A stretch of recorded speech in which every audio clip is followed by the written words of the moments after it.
Just give us a minute. We'll get started in a minute or so.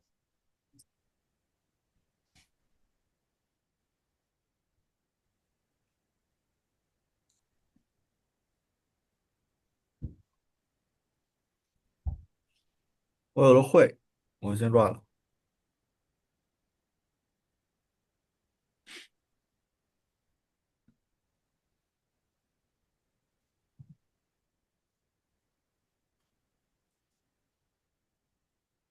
Okay, we can. I think we have lots of people coming in, which is great. Let's start recording. Candice, please.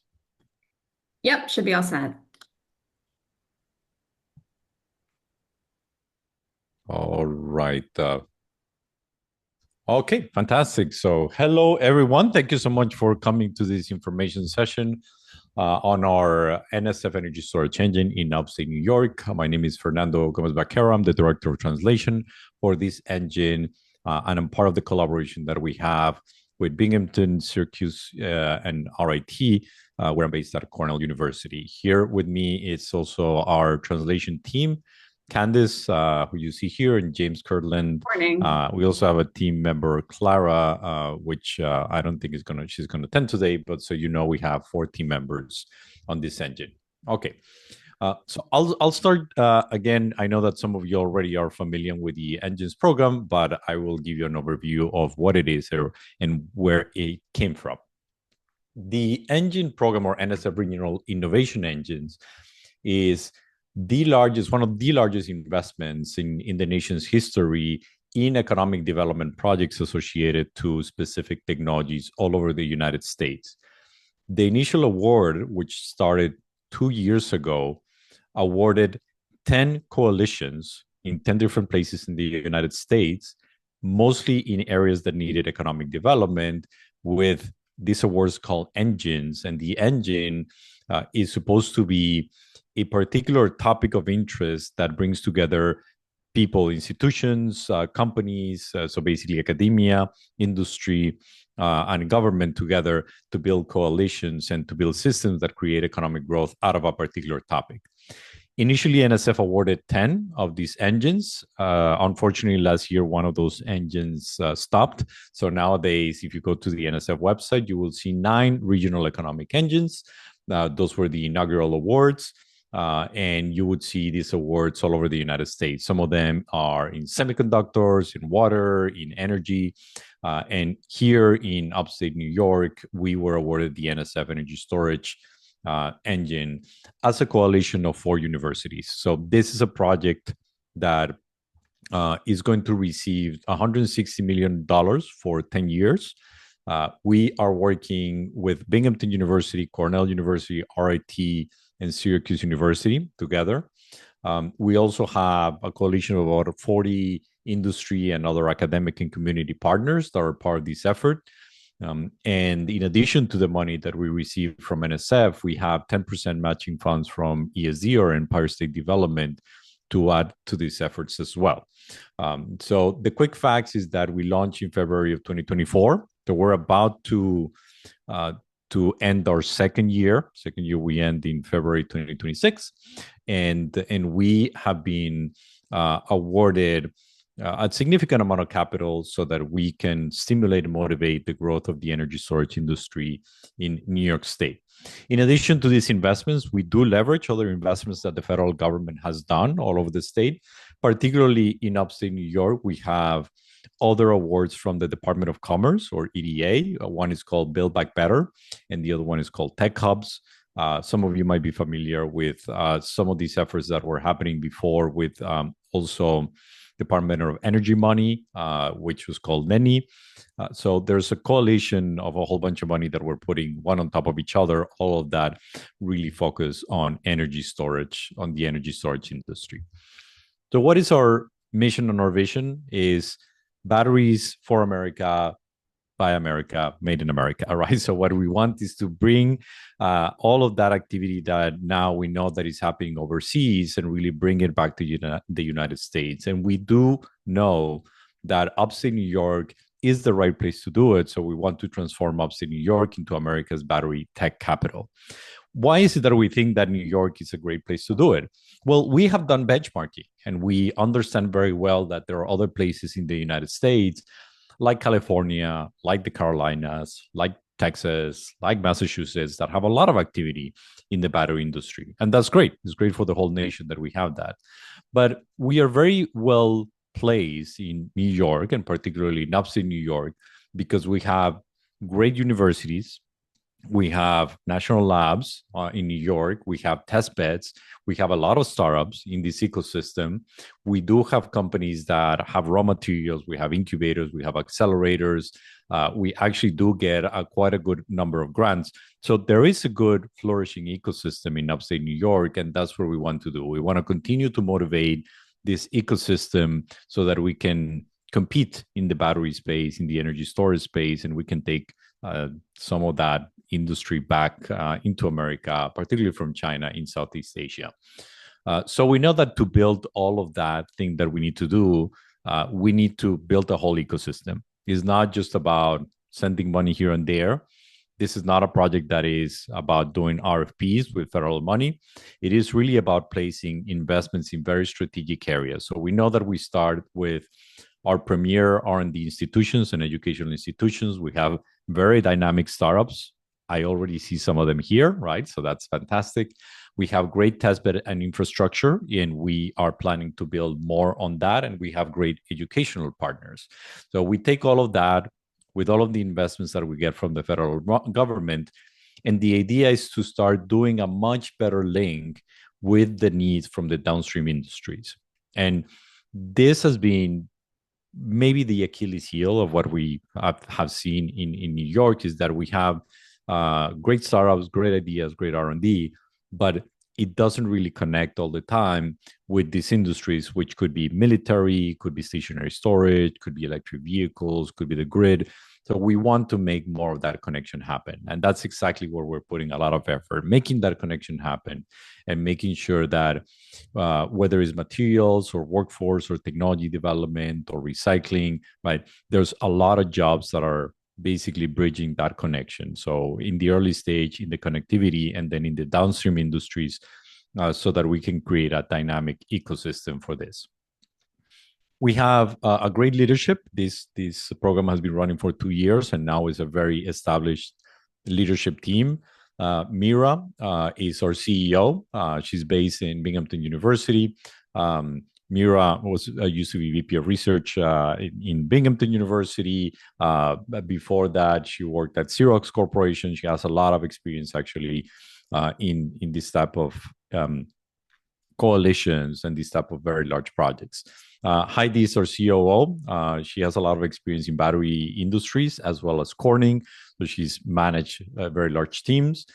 Stanley Whittingham, or Sir Stanley Whittingham, which of course you know because he's the Nobel Prize winner for lithium-ion batteries in 2019. He leads mostly the efforts and the work that we do on R&D. I lead all the efforts that we have on technology translation, and I'll explain a little bit more what that means. Myra leads our regional engagement. Tim Thomas leads our workforce development, and Matt Ganter at RIT is leading our infrastructure play. So basically the way that this engine is organized is with 3 large kind of pillars or ecosystem. One, which is R&D and translation, all of the work that we do to support early stage, middle stage, startup companies, a little bit larger companies and industry. That's all encompassing RD&T, RD translation. The work that we do to develop the workforce of the future in this space, because we know that we're going to need it, and it's going to be a little bit different. It's going to be filled with a lot of engineers. And these engineers are going to have, I think, a very fun time actually leading with a lot of the problems that we have in the industry. But at the same time, they're going to have to be versed both in the chemistry side of things and in the physics of things, and probably also in the AI part of things. So we need a new workforce development, and then the test beds and infrastructure, which are all of the resources that we have in New York State that can help all of the companies that are in energy storage. So for R&D&T, we're not specifically thinking just on materials. I think that one of the things that we've seen over and over again is that there's a lot of preference for the development just of new materials. What is the new type of cathode? What is the new type of anode? What is the new type of separator? That's important. Materials and components are important, but we're looking at this in a more comprehensive way. We're looking at anything that would allow us to leapfrog technologies from Asia to what's happening right now in Asia and in the United States, and as well in Europe. So we want innovations across the whole life cycle, anything related to cell manufacturing, systems and management, applications of these technologies. On the recycling side, I think it's very important if we can also motivate some mining, recovery of materials. So take a look at all of that life cycle, and anything related to life cycle is what we want to support, not just materials. So I think that that's an important point of it. In the part of translation, our whole goal is just to speed up the translation of these technologies. It is quite common that battery technologies take many, many years to come to market. We understand why, right? So there's a lot of places where there's valleys of deaths, right? Not enough capital for establishing pilot or manufacturing facilities, not enough customers. There's a mismatch between early stage startups and the large customer. But there's things that we can strategically do, and we've been working precisely on generating mechanisms by which we can take these innovations that normally would take 5, 6, 7, even 10 years, and we can bring them to market a lot faster. And we've actually had great success in doing that with a few of our companies that are already working with us in the engine. So I think that we would really love to see more technologies coming into the pipeline or moving fast in 1 or 2 years, right? Where we can see them being at least in an initial commercial application in 2 years. And all of the efforts that we'll do is to motivate those technologies to come on board and to flourish. We'll motivate a lot more industry-driven education as well, addressing skill gaps. But we know that we have a lot of great talent in the state. We don't want that talent to leave the state, which is usually what happens. So we want those engineers to be here and work on the next generation of the battery industry. Probably is not going to be technicians, right? Because a lot of what's happening in the battery industry is automation. We're seeing battery manufacturing spaces that are completely automated, completely dark, with no people. But what it does require is engineers that know how to do materials planning, new types of actually even chemists, people in academia that are developing all of these new systems. So we want to take a view of this to what the industry is looking for, rather than just saying we need technicians for battery manufacturing plants that are not there yet. We have great infrastructure that is already part of our partnership with these 4 universities, plus other partners like Kodak, like the RIT Battery Testing Center, Fabrication Center. Corning is also fabricating ceramic materials, kind of electrolytes for lithium-ion batteries.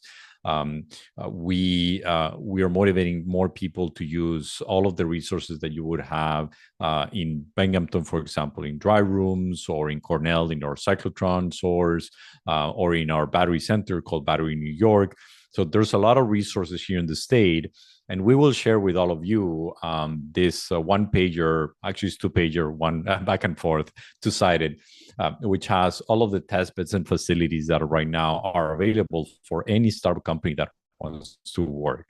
And if you want to do this work and you don't have the resources or the capital, this is where we can come in and help you, and even put some funding strategically placed so that you can do the work that you need to do and move fast towards that deployment. So as you see, what we're trying to come together is, what are the best projects that we can do to accelerate technology and leapfrog technology?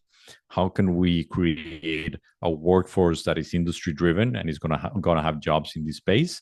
And then how do we use more of our testbed and infrastructure so that we can accelerate that path? Right? And that's exactly what we want, to accelerate it so that it doesn't take as long of a time. So for the past 2 years, we have done quite a lot. And I know that we still need to do more. But we have worked with over 60 partners. We have now directly funded from the engine 15 startups with R&D and Superboost awards. We have helped them raise venture capital. So that's another part of what we're doing as part of our infrastructure. We're bringing more venture capital into the ecosystem with our partner, Launch New York. We have actually served a lot of institutions so that they can provide more training to students about this energy storage industry. We were either at the state fair where a lot of kids were learning about energy storage. We helped bring more capital into the ecosystem, and that actually sprung more jobs into the region.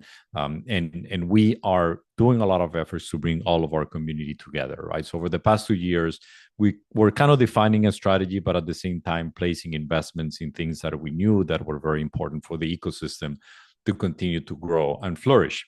And we've seen really, really great things. Stories like Electrovaya actually coming and putting a manufacturing facility in Jamestown. We have seen Raymond and BAE Systems get more integrated and actually purchase technologies from companies. We've seen companies like ATO Systems not only get customers and funding, but also be named Manufacturer of the Year all through the United States. We have seen interest from the Navy, from the Army, from the Department of Defense in general to come in and purchase more American batteries. And work more with our institutions to figure that out. We've seen efforts come into the state on recycling. We've also seen some of those efforts being stopped, but now restarted, thank God, right? So with life cycle. So we're seeing some of those struggles, but we are working through those struggles as well.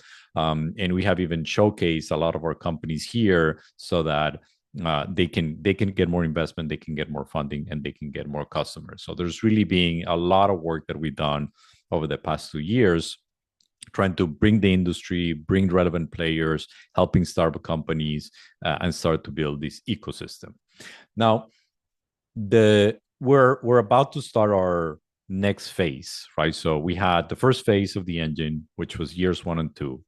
And the next phase of the engine is going to be years 3, 4, and 5. So it's a 3-year period that we're gonna have this award extended.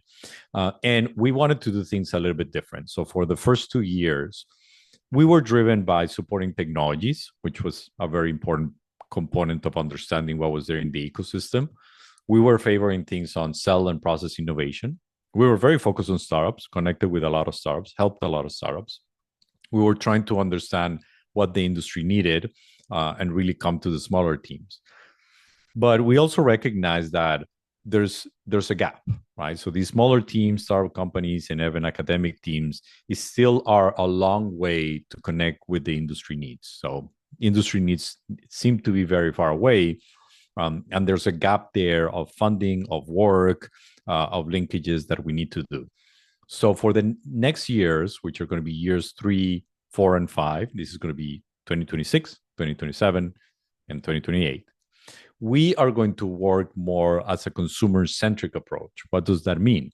We are out there going to actively do business development for all of the companies in this ecosystem, meaning that we're going to go and figure out who has a need for energy storage, what is the need for energy storage, what are the gaps from that need, how big is that need, and we are going to place strategic investments and help in actually connecting those needs with those solutions that we might have. And I'll talk about a menu of services that we have developed. But basically, the emphasis is right now on understanding what the needs are of those larger corporations and larger industries so that we can trickle down those needs and connect them to our startup companies. So it's not that we're going to give money to larger corporations, is that by understanding what the market is actually asking for, we can help out those startup companies and academic teams that are doing R&D. So this is a way of doing more what we call use-inspired R&D, right? So we're trying to understand better the use and really translate that. And we're not the first ones to invent something like this. If you are thinking, okay, I still don't understand how is it that they're trying to do things, think about the work that New York Creates has done for the semiconductor industry. This is very similar to what we want to do, right? We're not the ones that are going to build gigafactories, but we are the ones that are going to work to understand what is it that need to be built and what are the things that need to be built to address the industry needs. Think about outfits like Semitech that way back in the day developed roadmaps to understand what was needed so that the technology in the future could actually be delivered. Think about efforts like photonics that brought a completely new industry and really became the center of innovation for something that the industry really, really wanted, which was the semiconductor industry wanted photonics. In energy storage, might be energy storage, might be fast charging, right? Might be energy density, might be fast charging. So think about all of these different efforts, and these were our inspirations. IMEC, Georgia Tech Research Institute. We talked to a lot of people to understand what were great business models that we could replicate and basically mold ourselves into. And these are our inspirations. So if you know of any of these efforts, know that we're looking closely at what they did, and what we're trying to do here with the engine is really take the best of these efforts so that we can motivate our industry.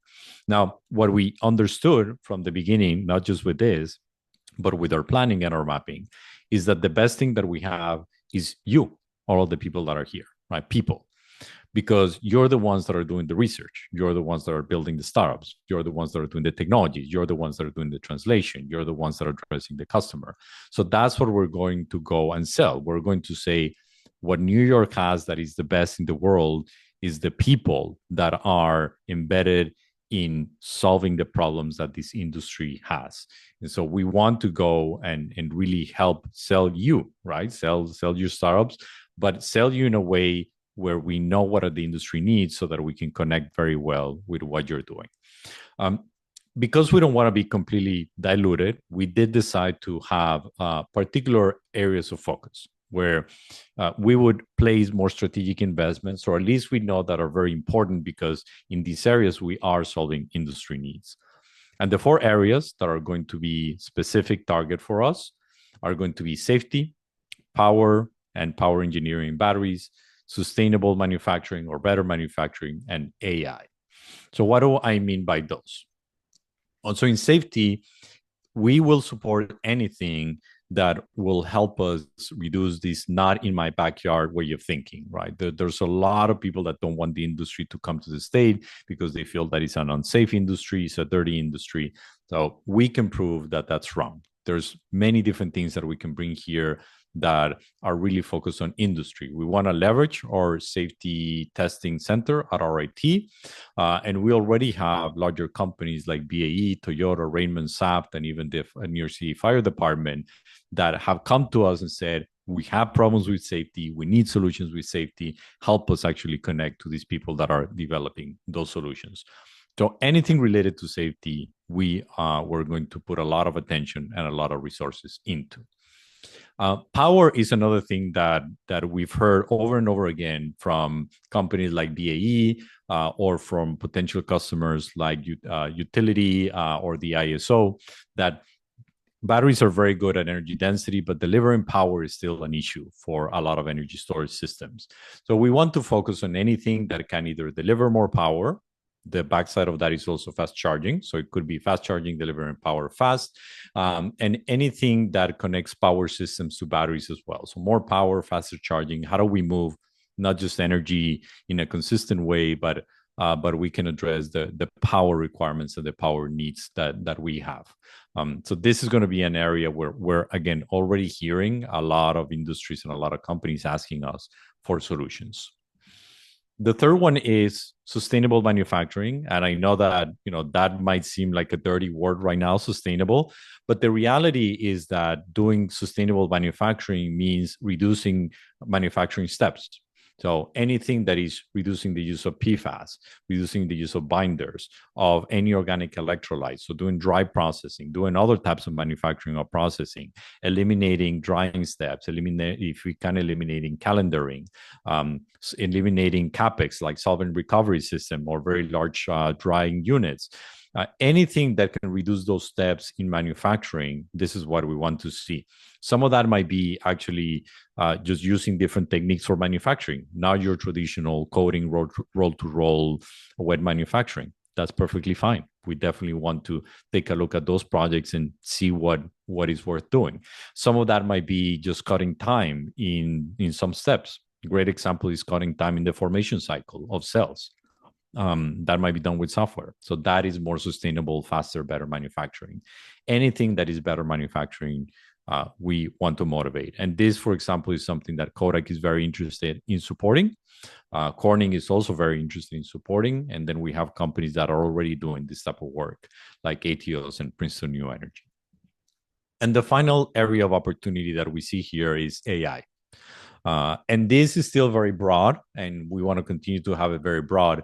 But the reality is that you can think of AI applications in energy storage in many different places, from materials and scientific discovery, from optimization of battery manufacturing and cell making, from then going and optimizing cell formation, from them doing better management and control system or BMSs, all the way to actually doing completely new designs of manufacturing systems and even tracking supply chains. So AI is perhaps one of the greatest opportunities that we have here.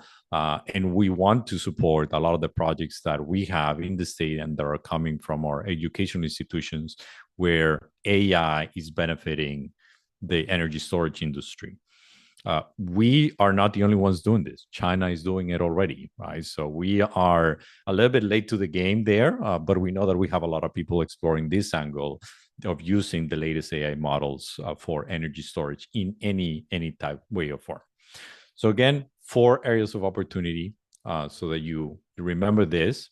They're not super exclusive. Maybe if you come with something different, we would like to see it, but we will put a lot of preference in anything related to safety, power in batteries, sustainable or better manufacturing, and using AI in energy storage. Those are 4 areas of opportunity. And how are we going to work with all of you? The way that we thought about it is that for the industries that we go and we connect with, and the large players, large consumers of batteries, we can have a menu of services. And at least we have recognized 4 ways that we can work with them. Number 1 is if a large player comes and says, I have a problem, it hasn't been solved, and we recognize that it just hasn't been solved. There's not a startup company that has solved it. The company itself doesn't have a way of solving it.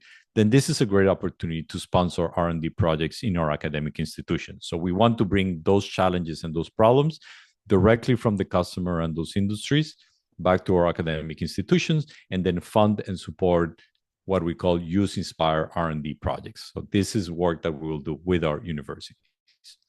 A second way of working is what happens if there's a large company that has a technology and that technology needs to be validated and expanded and actually used in many different applications in the state. We'll also support that, right? So we will have mechanisms to make sure that we connect those large industries to potential customers. We want to make sure that that implementation that happens of those solutions happens here in New York State with our people, with our programs, with our suppliers. So this is also an opportunity not just for startup companies, but for suppliers of systems, suppliers of construction sites, for example, if they're deploying something. So this is a little bit larger ecosystem, but we will help those larger companies actually deploy their products, but building it here in New York State. So we have some of that economic activity here. Now, if that large industry has a problem, but that problem has a solution already in a startup, right? So we don't need to fund an R&D project. We say there's already 1 or 2 or 3 startups that have a solution for that problem, but they require more capital, or maybe they require some expenses so that they can build a pilot or manufacturing facility.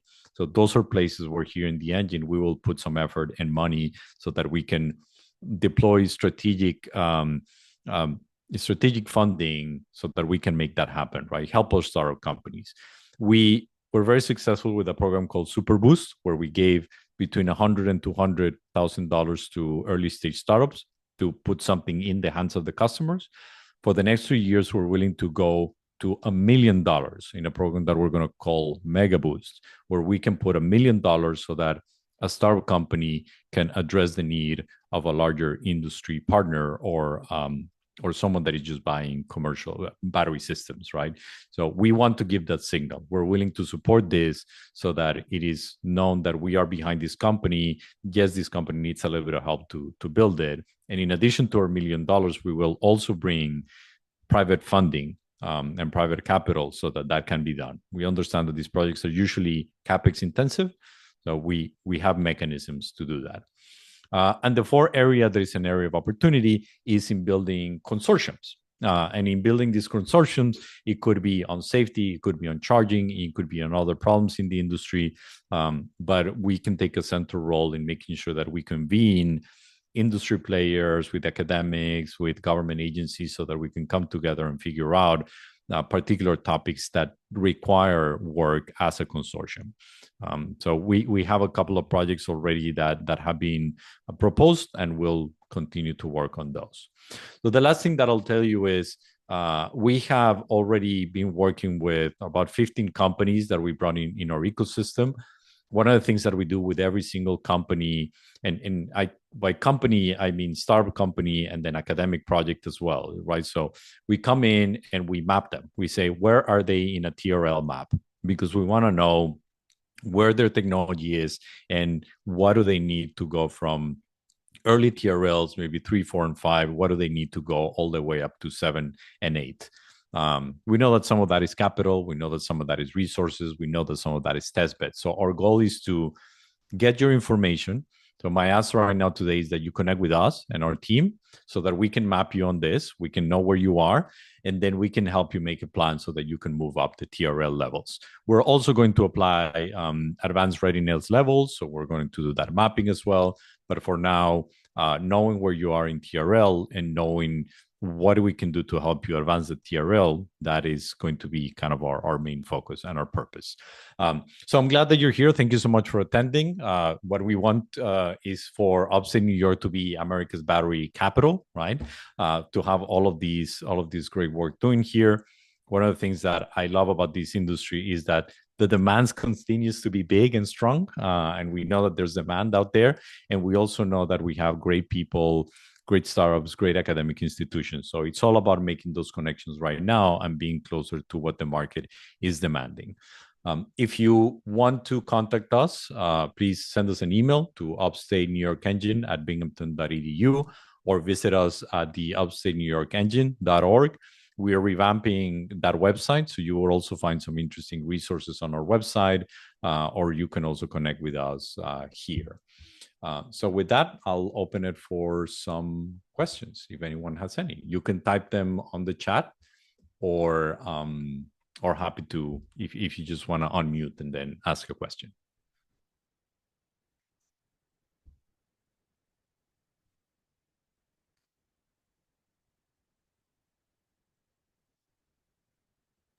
Fernando, there's a question in the chat of whether or not we can provide a copy of the slides.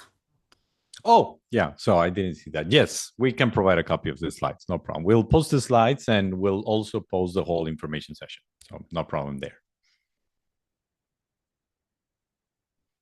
And we'll also send you information about our test beds and about 2 projects that we have, which are products of the engine. One of them is an AA assistant so that you can do a better search on the New York Best database. So for those of you that know New York Best, you know that New York Best on their website, they have a database that has suppliers, startup companies, has a lot of resources. So that we did a revamping on that database. We added a lot of the faculty members and university resources as well. But we also wanted to add a layer that allowed us to make it easier to search, because it's a big database and there's a lot of people, and it's difficult to know how to search for things. So if you go to our upstatenewyorkengine.org, you will find there an AI assistant. So it's basically an agent, or kind of like a ChatGPT. You can go there and then you can ask questions to this agent instead of looking on the database, but it is connected to the database. So you can say, for example, I am a company that is developing an LCO cathode and would love to know where can I manufacture it. And so then immediately the agent is going to take this information and give you some potential matches to people that you can work with. So you can just in natural language ask these questions. And this is a product that we develop at the engine so that you can search much better that database. That's product number 1.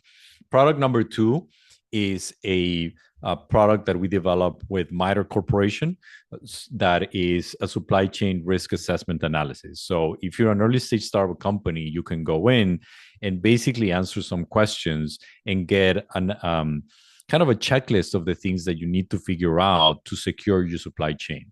If you're a later stage company, right? Maybe you're still a startup, but a company later stage, you can also go and answer those questions, but we made it a little bit different so that can give you more actionable items on how to figure out different suppliers, how to understand if you have high risk of disruption in the supply chain. So supply chain disruptions are a thing that will happen, and we are very aware of that. And we developed this tool with Miter Corporation that we want you to use. And it's free of use. You can go and use it so that you can understand better what are the gaps that you have in your knowledge. So please put it to good use, right? So we build it so that you use it. And so please use it as much as possible. Right. I'm going to stop here so we can see each other a little bit better. There's a question on AI, right? So what type of projects have been, what type of work has been done on AI in energy storage? So there are, what we've seen in companies right now is we had companies that have developed better management system, battery management system. So some of those are just for managing the pack, particularly when packs have a mix of technologies. Some of these packs have a mix of let's say LCO, and then now there's some that are adding some sodium cells on it, or they have NMCs and LFPs. So just how to manage those packs that are hybrid a little bit better. So we've seen in battery management systems. We've seen in tracking, in just tracking the performance of batteries, so using some sensors and then being able to understand better how to track the management of the batteries. We've seen also in fast charging, that is, there are companies that are using machine learning to actually understand how to do better and faster charging of batteries. We have seen companies work on AI for materials discovery, to using large language models and combing through many different iterations of papers to figure out new combinations of chemistry so they can do better materials discovery. And then we've seen some other companies using AI to improve manufacturing, just optimize manufacturing. They take the traditional manufacturing right now, which is coating lines, anode cathode coating lines, and then calendaring, drying, and cell formation, and trying to find opportunities to reduce time, reduce effort, reduce energy consumption, reduce material consumption in all those processes. So optimization of manufacturing operations. That's mostly what we've seen right now. So it's an interesting space. There's a lot happening there right now, and a lot of companies popping up that are doing this type of work. That's a great question. Mm-hmm. Fernando, there was an earlier question, which was for faculty who want to apply for R&D grants, what does the process look like? Yeah, so we are not going to continue with the process that we had before. That was very analogous with RFPs, right? So we the guidance from NSF is that they don't want us to do RFPs anymore, but they want us to basically have a conversation with all of these groups and propose projects that are bold, that are difficult, and then basically kind of direct funding to those in a much faster way, so that there's not a very long process. Of course, we still have people in Binghamton at Cornell and an RIT that are very knowledgeable about the battery space, so they're going to take a look at these projects. But the process basically is connect with us, send us a one-pager on a project that you want to do. We'll take a look at it. And if it's something that makes sense, that it makes sense to support, but also at the same time that is addressing a need of the industry. And this is where we'll help you. We don't necessarily want you to bring with everything. We can help you make the connection to the industry. And it makes sense because you can have a customer, you can have someone at the end of the pipeline that really needs this. Then we'll go and then we'll solve and then we'll deploy the funding. So it's more on a case-by-case scenario, or we're getting already some proposals which are one-pager. It doesn't need to be that complicated, a one-pager with some fairly simple budget, and then we're just reviewing them as they're coming. And comes when we get the renewal for this engine, which is going to be end of February, so let's say March 1st, that's when we're going to start funding these projects. So start connecting with us immediately. And I think, Anwar, that was your question, right? So the funding for the second year is already committed, and it ends in February of 2026. So March 1st, 2026 is when we start spending the money for the next year. So that is when we will start putting money into projects, and each one of the projects will be a 12-month project. So we don't want 5 years project. We want 12-month project, very directed, very good milestones, clear milestones that can be delivered in 12 months.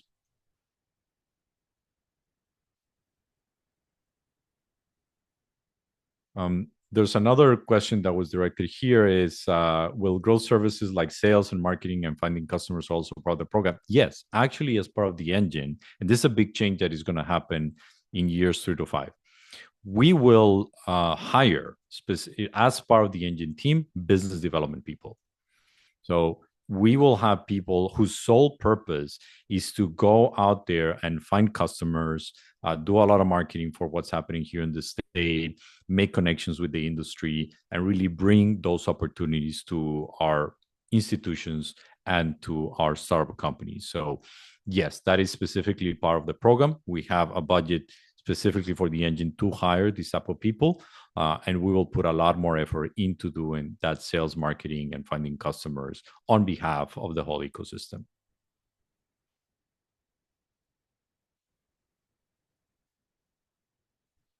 Okay, I think those are the questions that I see. Am I missing any other question, Candice? Nope, you covered everything in the chat. All right, fantastic. So before we go, just a couple of plugs here.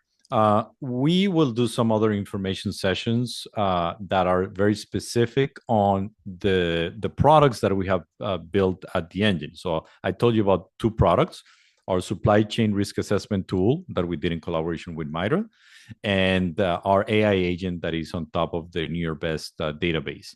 So we will do more information sessions on those specifically so that you can get to see how they work, what they are.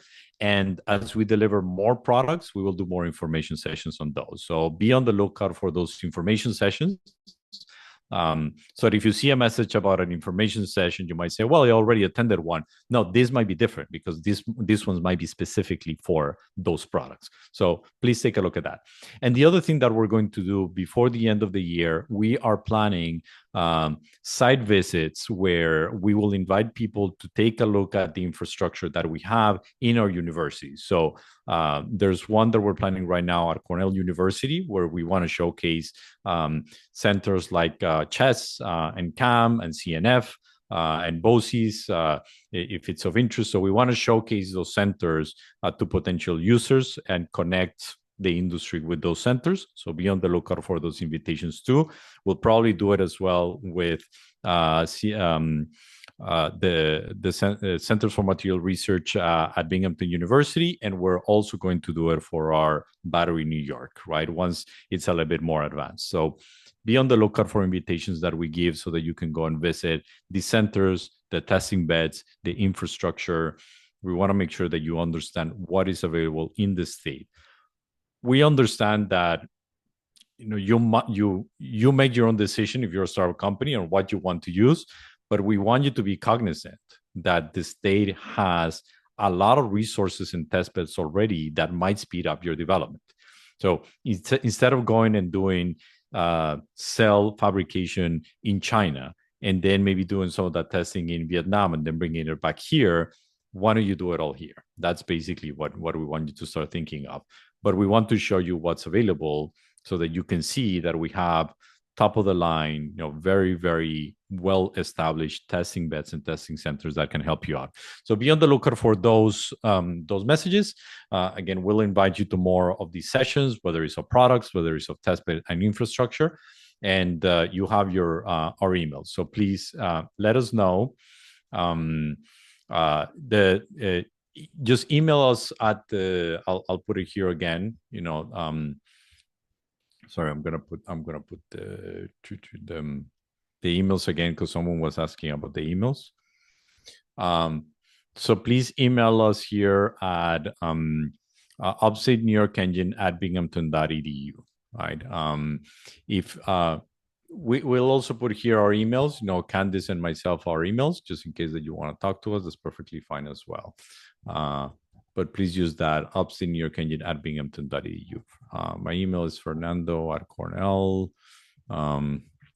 So if you also want to send me an email too, happy to redirect you.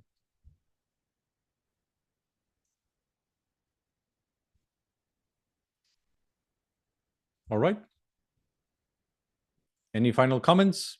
Everybody's good, happy, energy for the rest of the day, right? So I really appreciate all of you being here. Happy to see some familiar faces. Hector, thank you for your support. As always, Viva, you're one of our star researchers and star companies. So lovely to see that. Ray, you're doing great work too. Andrea, Domenico, hopefully we'll see some of your projects as well. And for the other people that are here that I don't know yet, I need to know you. So please, send us a message, and we want to connect with you as soon as possible. Thank you, everybody. Have a wonderful day.